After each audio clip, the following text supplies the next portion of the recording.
Yo, what's the word, people?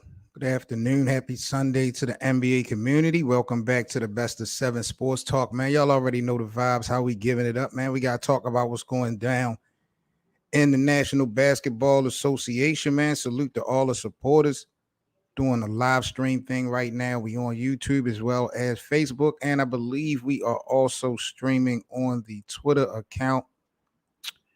Thanks again to everybody that joined the community. Big up to everybody in the National Basketball Association. We got a couple things to kind of chop it up and break down today. Y'all already know how we give it up, man. Smash that like button when you come in.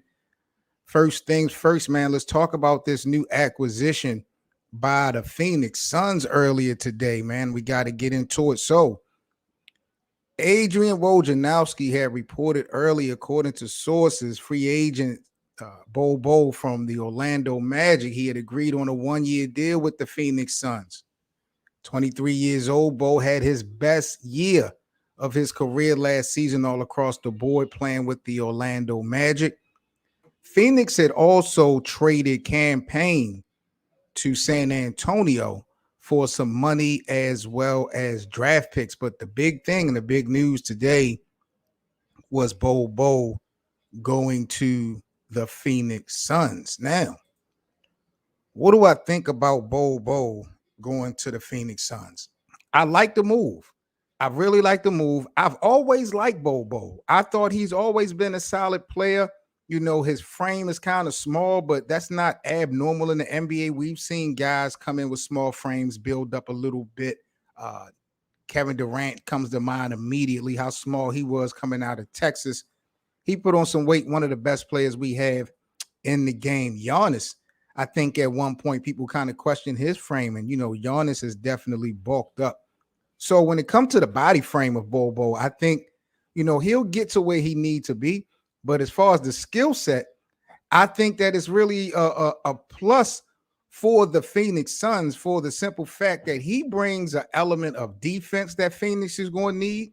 I think definitely as far as rim protection, he brings an element that Phoenix is going to need. Also, in addition to that, he can get up and down the basketball court. Like, he has flexibility and he can move just like a guard. So that's going to be one great thing when you're dealing with guys like Bradley Beal and Kevin Durant and Devin Booker getting up and down that basketball court. I think that's going to be very key for the success of Phoenix. Now, how many minutes? Hold on. I think I had somebody at my door. Hold on for a second, people.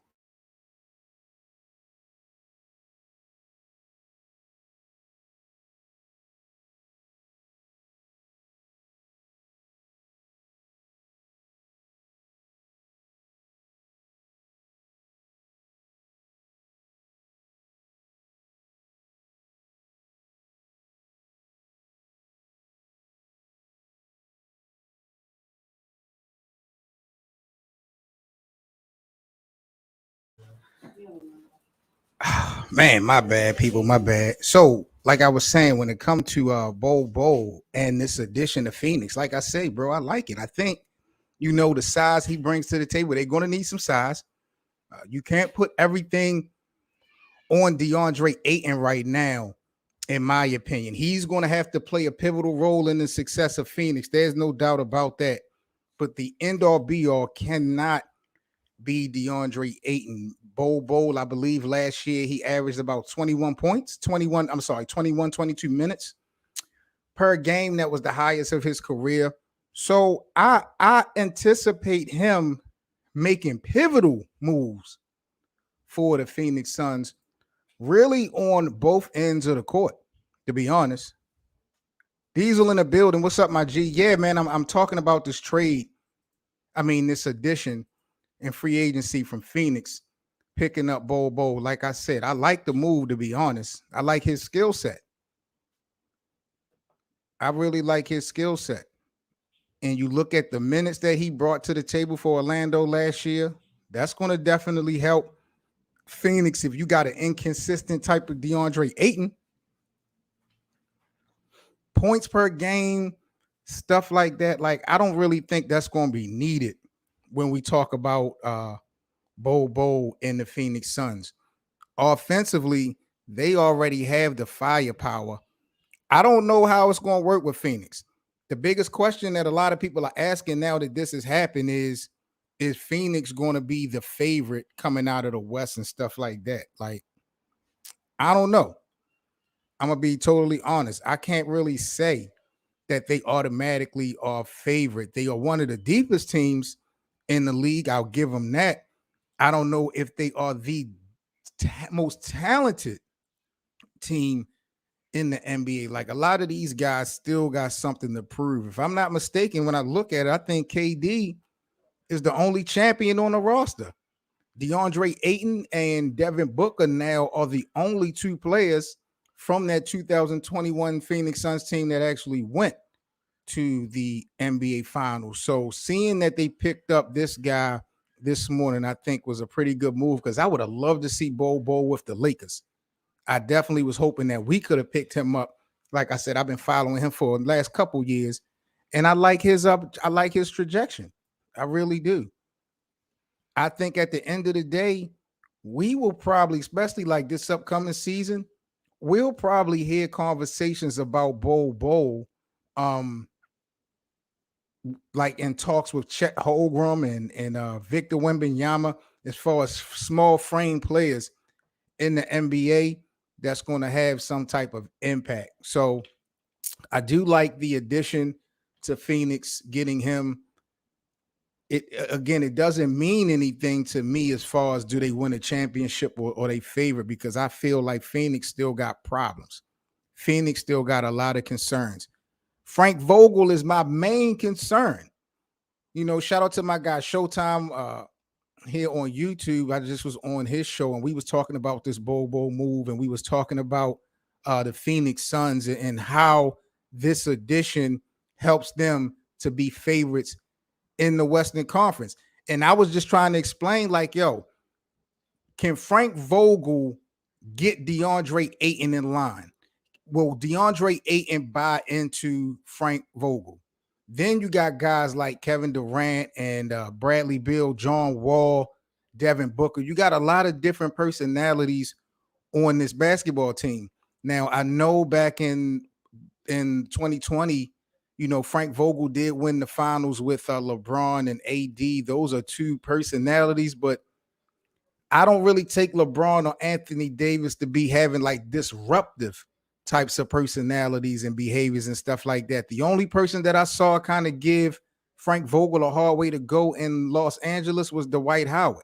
You know, they had a lot of friction going down, and I think that's going to be important for Frank Vogel to really have some identity as a coach with this team. Not so much for all the players, but for guys like DeAndre Ayton, who seems to be like 1 foot in, 1 foot out.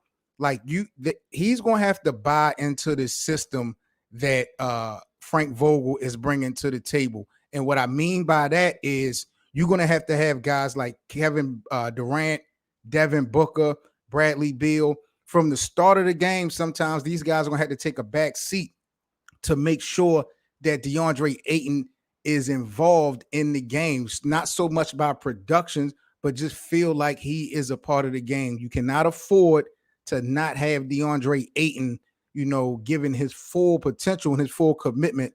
If he doesn't play to his highest expectation, I don't think Phoenix goes anywhere, even though he's not the best player on the team, he's going to have to buy in. So I'm looking at Frank Vogel like, yo, how are you going to control the personalities of all these stars?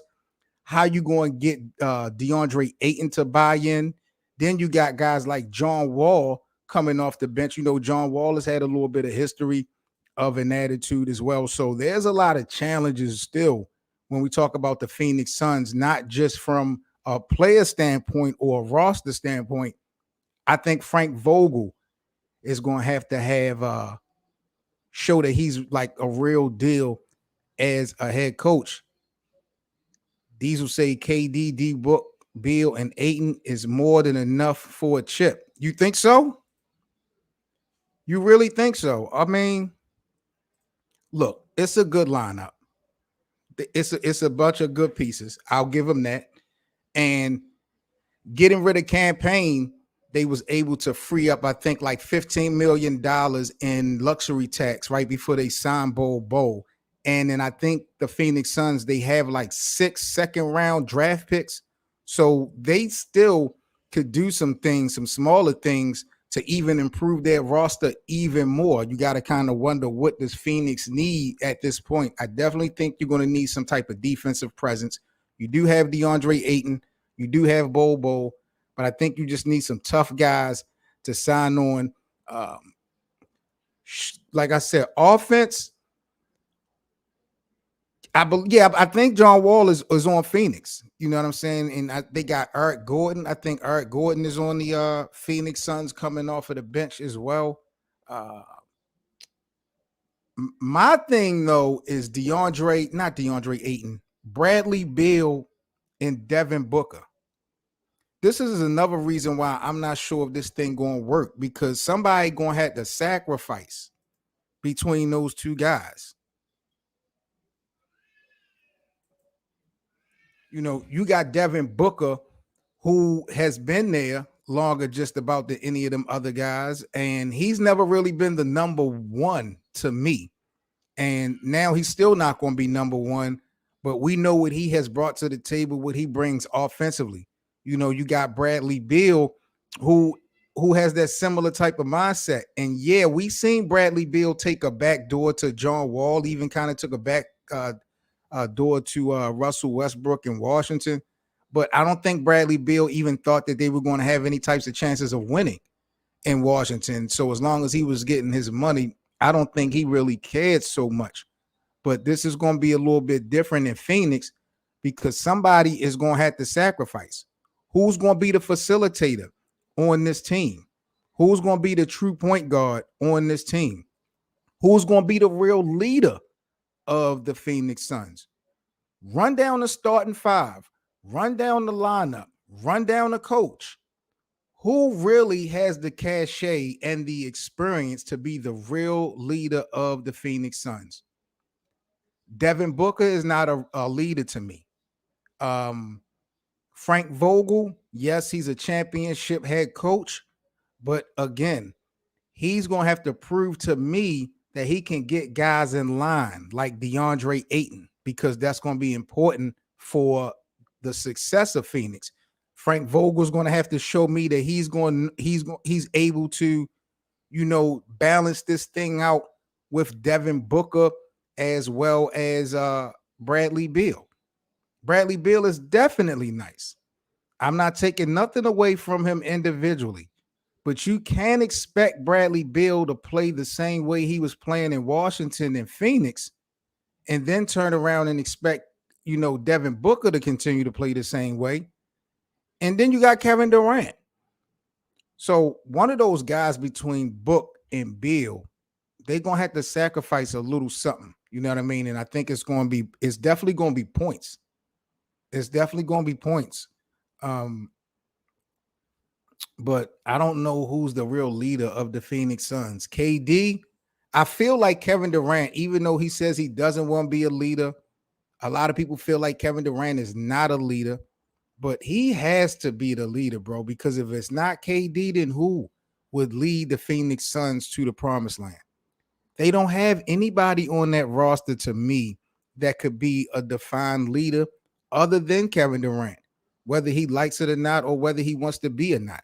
Now you do have Eric Gordon on the bench. Eric Gordon can be a leader in the locker room to a fault. You know, the respect people have for him. You know, if he has any type of advice or any words, I think it would resonate, especially to younger players. But there's not like a lot of younger guards on the Phoenix Suns right now. For the most part, everybody is better than Eric Gordon at his position. So I don't really think Eric Gordon could really be a true leader of the Phoenix Suns. So I just I'm really kind of at a loss for words when we talk about leadership and stuff like that from Phoenix. Yeah, I'm in Baltimore, bro. I'm in Baltimore. And you know, Bradley Beal, I got a lot of respect for as far as offense. He's not a troublemaker. He doesn't give a black eye to the game. He hasn't really cheated the game. But you know, this is different. This is he's about to step into a realm really that he's never been in before. It's high expectations for Phoenix. I don't. Bradley Beal has never had a moment of real high expectation as far as winning when he played for the Wizards. Like it never really was like that on a consistent basis. So things are going to have to change. And I'm wondering, is he willing to buy into adjusting his game so he can fit in? Um, or are you going to have a situation where Frank Vogel feels like, you know, the Devin Booker primary scoring experiments in Phoenix is not going to work. So maybe Frank Vogel has to make some type of adjustment or change. But I think all eyes is going to be on Frank at the end of the day to figure out how he can put those pieces together. But if you talk about a team that's working and trying to be busy, I do like the fact that you know, they picked up this young man earlier today off the free agent market. I think he's going to play a big role in helping Phoenix with some defense because the Suns are definitely going to need some defense. And according to reports, let me see if I can pull this up because we was just talking about this right here. Let me show y'all because I'm checking this out. I'm looking at wait a minute. Bradley Beal looked like he's gonna be starting for Phoenix. So Phoenix is expected to start Bradley Beal at the point. So that's automatically going to take away from his points per game, I believe. I got to look at his numbers as far as like mistakes and usage rate.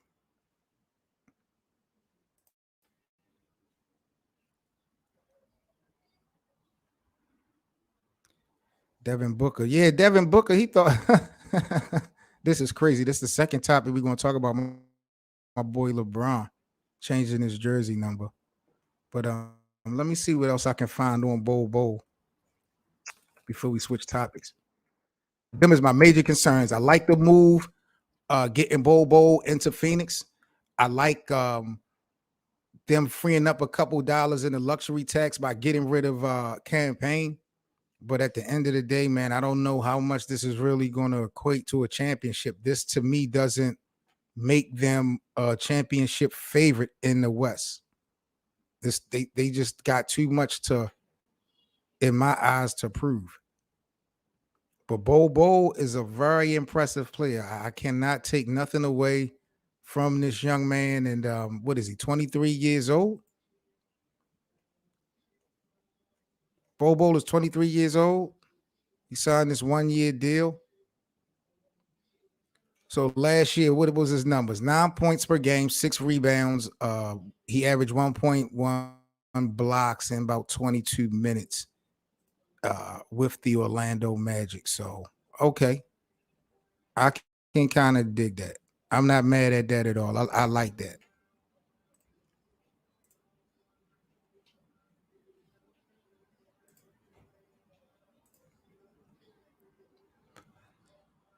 People calling this team a super team, though. Is the Phoenix Suns like a super team? I probably would call Phoenix a super team basically just off the strength that when you compare other teams that's currently in the league and other rosters that's currently in the league. I think we could call the Phoenix Suns a super team, just comparison to the competition now. But like other super teams of the past, the Boston, the Miami Heats, and them, I don't think this actually adds up to giving them that title. Why wouldn't Beal start? I mean, Bill, I don't have a problem with Bradley Beal being a starter. I gotta question the floor general, the facilitator, because he's gonna be starting at point guard. So you're asking Bradley Beal pretty much to do something different. Even if he was running the point in Washington, he was the number one guy in Washington. So he could have ran the point guard in Washington all day. He still was going to be a scorer primarily. The offense was going to basically go through him. That's not the case in Phoenix. He's going to have to be a decision maker. And it's tough, bro. It's tough to me, but I like the moves that they're making. I like a team that take chances. I got a lot of respect for that. Even if they're not my favorites, I got a lot of respect for a team that take chances. These will say they're definitely a super team. KD, D Book, and Bill is definitely a super team. Yeah, or a big three. You know what I'm saying? You gotta take in consideration the role players. I take in consideration the head coach. I take in consideration all of that. You know what I'm saying? But looking at what these guys are building, looking at the addition that they made this earlier today, picking up this guy, I like Phoenix, bro. I really do like Phoenix and what they got going on. I'm not even gonna lie. But look at it though, bro. Boston had Kevin Garnett, Ray Allen, Paul Pierce, and I know they were kind of old, but you also had, Doc Rivers. They had some like Hall of Fame potential type of players. Phoenix kind of do too. I think Devin Booker wound up in the Hall of Fame. Of course, Kevin Durant, Bradley Beal should probably make the Hall of Fame. But when KG joined Boston, his career was pretty much already set and laid out as far as how great we thought he was going to be. The only thing he was really missing was the championship. So we already knew what type of player KG was. Ray Allen, same deal. We knew what type of sniper Ray Allen was. He just needed some hardware, to kind of stamp that deal. Kevin Durant is the only person on this team that got hardware, him and Frank Vogel. Yeah.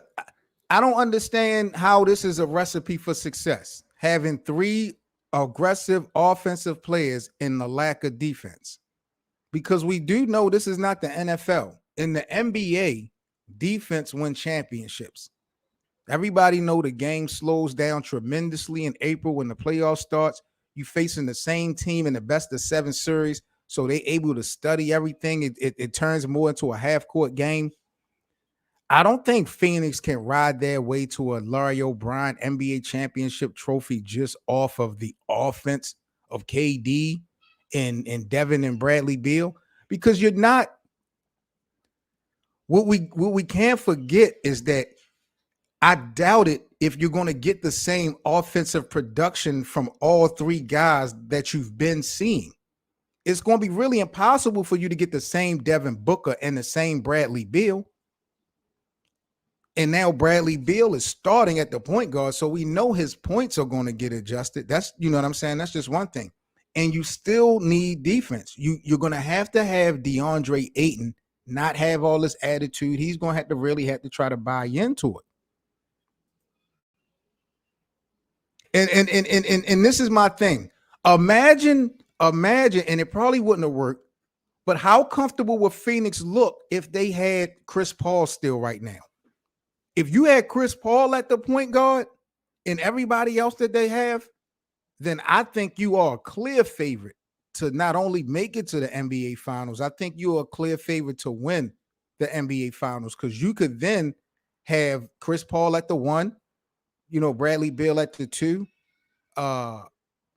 Devin Booker playing the 3, and KD playing the 4. I mean, you are kind of looking at small ball, but you do got DeAndre Ayton and Kevin Durant. He's not a slouch on defense. So I wouldn't be really mad with KD having to play the four. Like, what type of competition at the power four would Kevin Durant have to go in and night out um, at the four position? Not a lot. I don't think it will really wear KD down. So if Phoenix was able to keep Chris Paul, they would be set. Like, I don't like Chris Paul in Golden State. It doesn't make no sense to me. He wants to be a starter. How is Chris Paul going to be a starter in Golden State? Regardless of how good he is, regardless of how great a facilitator Chris Paul is, Golden State run up and down the court. They run off screens and they everywhere around. Chris Paul is going to slow that offense down tremendously.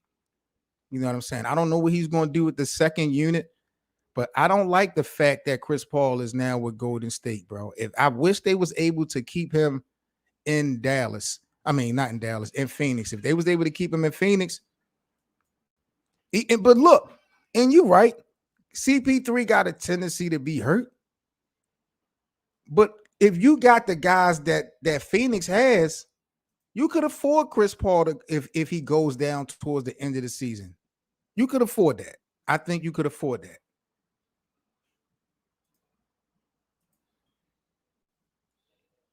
So I do like Bol Bol going to the Phoenix Suns. You know what I'm saying? I'll end with that. I like the move. I think he's going to have impact on the defensive end. And I think we're going to have conversations about Bol Bol in the same breath of Chet Holmgren next season and Victor Wembanyama.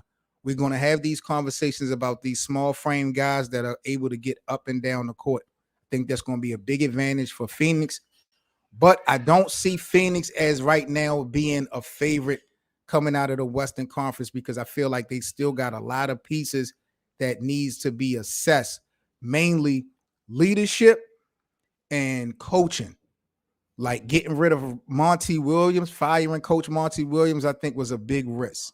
Now you bringing in Frank Vogel, who has won a championship, but we have seen people kind of run over Frank Vogel. So I don't know how that's going to play out. I do remember Frank Vogel back in Indiana, how he used to try to get Roy Hibbert involved in the offense. And we saw how successful he was with AD and even how relevant JaVale McGee and Dwight Howard was with the Lakers. So when you look at the overall picture, Frank definitely seems to work well with big men and trying to get them involved in the game. But if them dudes got attitudes, you out, bro. If them dudes got attitudes like DeAndre Ayton, who's like 1 foot in, 1 foot out, not necessarily committed, I don't know if Frank Vogel has that strong enough personality to kind of make people kind of backtrack, or he doesn't have that cachet of a Greg Popovich or a Phil Jackson or Eric Spoelstra. I remember last year when Kevin Durant and Kyrie, or 2 years ago when KD and Kyrie linked up and they had Steve Nash as the head coach of Brooklyn. You remember what Kyrie and them said? They really didn't need no head coach. You know what I'm saying? So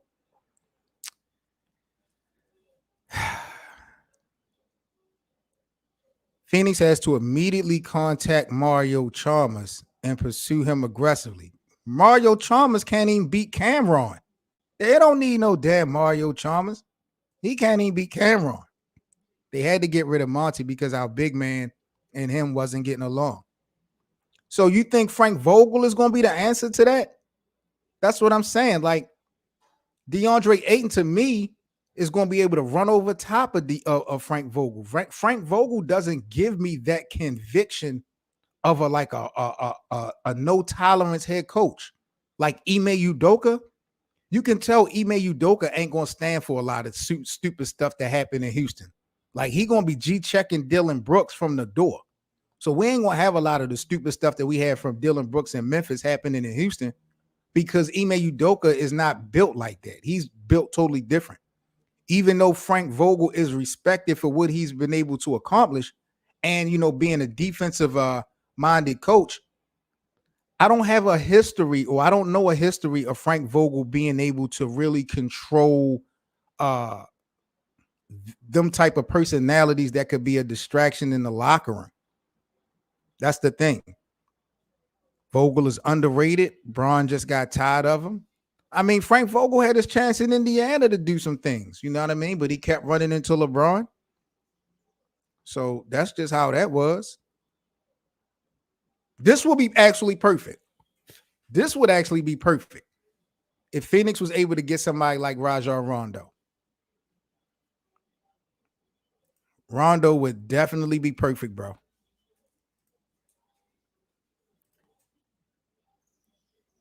Vogel works good with big men. Yeah, yeah.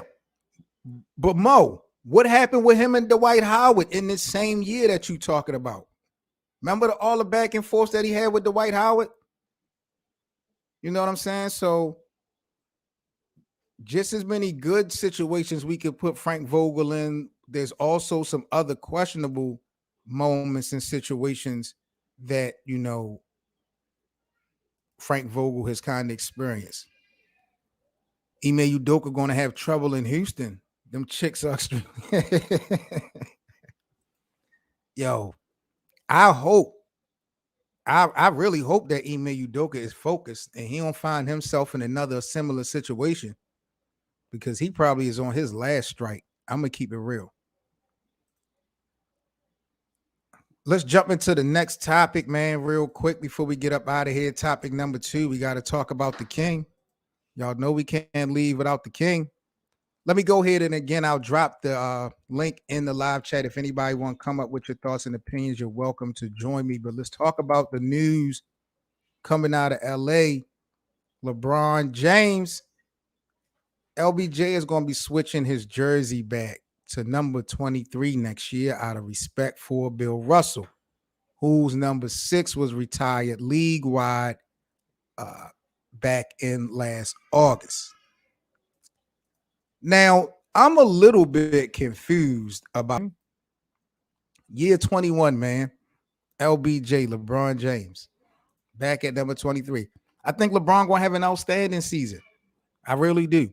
I'm excited for the Lakers because the last few years in LA, every team that we started off with at the beginning of the year, everybody knew like that wasn't going to be the team that they was going to finish the season with. You know what I'm saying? A lot of times we were hoping that Russell Westbrook would get traded mid-season and stuff like that. So this is the first time in a long time that LeBron James have went into a training camp with a team that he probably feel like could probably still be there in April, from the role players all the way up to the starters. So, I like the pieces that the Lakers got. I do think the Lakers are better this year than last year.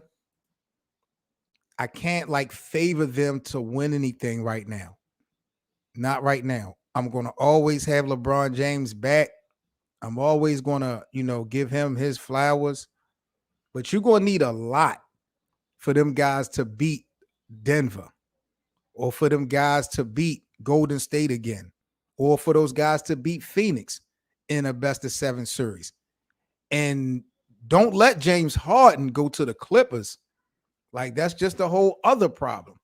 So, it's not going to be sweet for my Lakers this upcoming year, but I do give Rob Pelinka some credit for making the right moves sooner than later. So you don't really have to go into this new season being all top heavy, but don't have anybody coming off the bench that could sustain and play a real role. So I'm definitely excited that LeBron has some help, some real legitimate help.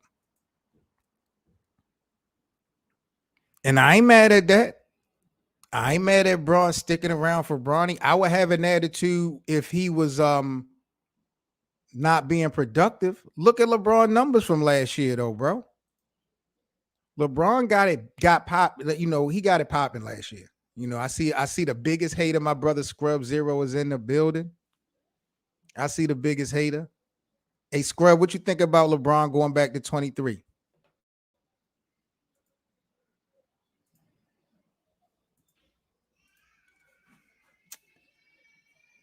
I don't care what number he wear either way, to be honest. Biggest haters I know. Come on, man. Y'all gonna have a long season this year messing with me. I'm telling you. Y'all gonna have a real long season because I'm gonna be in my bag all year, bro. Anybody that got something negative to say about LeBron, anybody got something negative to say about the Lakers, we gonna get it popping all season. I can't wait, bro. I'm so excited, bro. Cause y'all be talking so much that look, if he can stick around for Bron and still be productive enough to have a chance for a chip, why not? He can wear any number. The number don't mean nothing. That's a fact. Talk to him, good seven. I try to tell these young boys, man. Clippers Kings are always going to be JV to Golden State Warriors and the Lakers. If that's the case, then we ain't got nothing to worry about. I'm good with that, you know. But I will say, last year was the first time. Last year might have been the first time in NBA history that all four teams from California made the playoffs. Sacramento made the playoffs. The Clippers were in, the Lakers were in, and Golden State was in. I think that was the first time in NBA history that all four teams from California was in the playoffs at the same time. So I think that is good when you look at the future of that area when we talk about playing basketball. But to me, LeBron is still a real deal. LeBron is still the best in California. Don't get it twisted. What kind of counter? Wait a minute. This brother have no counter moves like Kobe and Michael. What do he need counter moves for, bro? Who got a counter move for LeBron? Who can stop LeBron? Come on, man. Don't do that, Diesel. Let's not do that. Let's not compare LeBron to two guys that he's better than. Let's not compare LeBron to two guys that he's greater than. I mean, Kobe is a damn copycat of Michael, so I don't even like for y'all to even put Kobe Bryant's name in a conversation with LeBron, to be honest. Out of 22 games that those guys faced one-on-one, Kobe and LeBron won 16 times. In all 22 games, LeBron has scored more points, got more rebounds, got more assists, got more steals, and got more blocks. What are we talking about? All this Mamba mentality, all this killer instinct y'all talking about Kobe and Michael have, all that shit, one more championship. All this Mamba mentality, all this killer instinct, all this clutch gene that y'all talk about only got him one more championship than fucking LeBron. And LeBron did it with 3 franchises as the best player at every stop. Kobe's first 3 championships was because of Shaquille O'Neal for the most part. We ain't gonna do that this afternoon, man. I'm telling you, there will be no slander from the king. And I'm gonna let you boys get away with it. What you mean LeBron ain't even the best player on his team? Who better than LeBron James on the Lakers? Anthony Davis? Come on, man. LeBron make guys better. Alex Caruso. You don't think LeBron got nothing to do with my man AR-15 the way Austin Reeves been playing? You don't think LeBron rubs off on people? Come on, you being a big hater.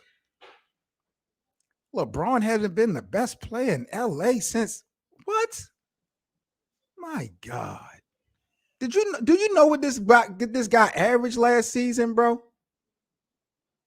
You got to be kidding me. You got to be kidding me. Double T in the building. Double T, what pickup you talking about? You talking about the Bol Bol pickup?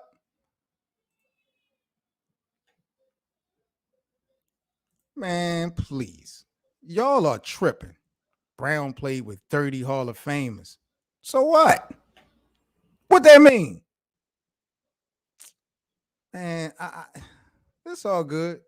Y'all don't have to give LeBron his credit or his props. My boy going to take it. My boy going to take it. And if he get 5 championship rings, bro, then what y'all going to say?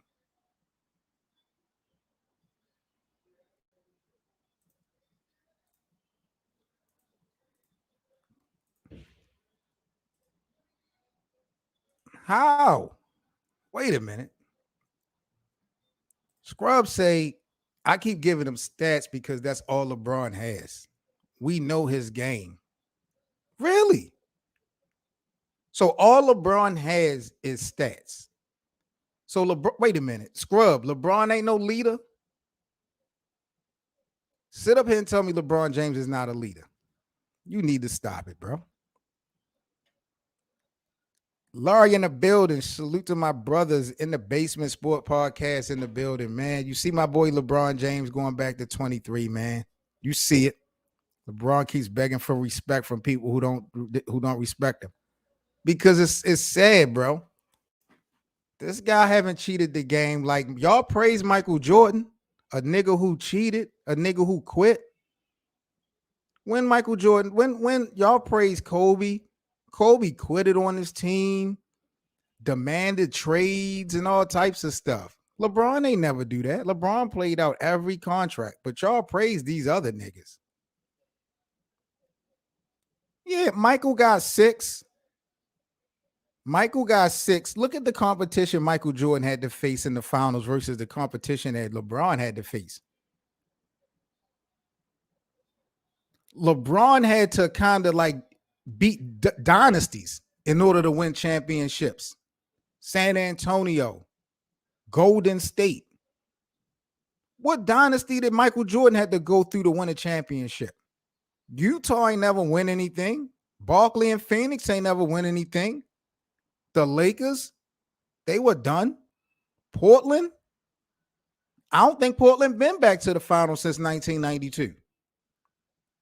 When did Michael Jordan quit? Really? So you don't remember Michael Jordan playing baseball? You don't remember that? Come on. Cut it out.